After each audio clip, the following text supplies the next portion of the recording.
Hello, let's take a detailed look at this diagram, which illustrates the workings of an ideal transformer. This entire setup is a transformer, a fundamental device in electrical engineering used to transfer electrical energy from one circuit to another. The caption at the bottom, Fig. Ideal transformer, tells us this is a simplified model that assumes perfect efficiency with no energy loss. Let's start on the left side. Here we see the AC supply. This is the power source, providing an alternating current.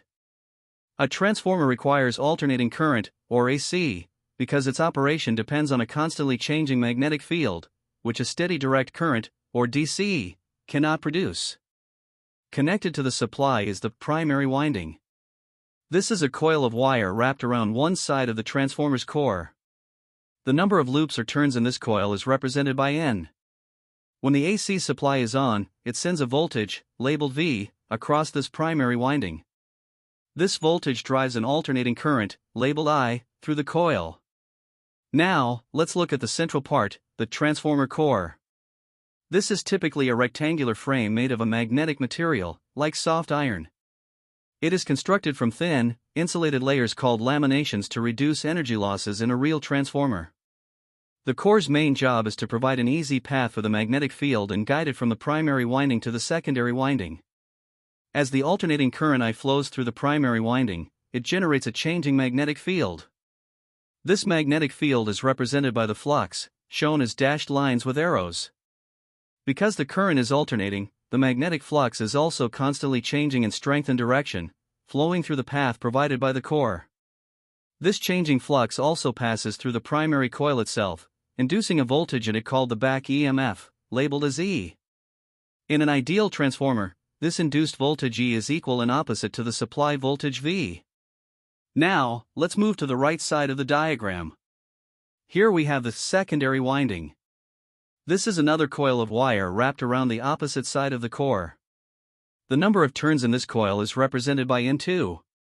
The changing magnetic flux, created by the primary coil and guided by the core, flows through this secondary winding. According to Faraday's law of electromagnetic induction, a changing magnetic field passing through a coil will induce a voltage across it. This induced voltage in the secondary coil is labeled E2. Connected to the secondary winding is the load. The load is any device that consumes the electrical power, such as a light bulb, a motor, or another electronic circuit. The voltage across this load is labeled V2. In an ideal transformer, the voltage across the load, V2, is the same as the induced voltage, E2. When the load is connected, the voltage V2 causes a current, labeled I2, to flow through the secondary winding in the load, delivering power to it. In summary, the ideal transformer works by mutual induction. Electrical energy is fed into the primary winding, converted into a magnetic field in the core, and then converted back into electrical energy in the secondary winding, without any direct electrical connection between the two coils. Because this is an ideal transformer, the power going in equals the power coming out. This means the input power, V times I, is equal to the output power, V2 times I2. The ratio of the voltages, V2 over V, is directly proportional to the ratio of the number of turns, N2 over N, allowing the transformer to either step up the voltage, if N2 is greater than N, or step down the voltage, if N2 is less than N.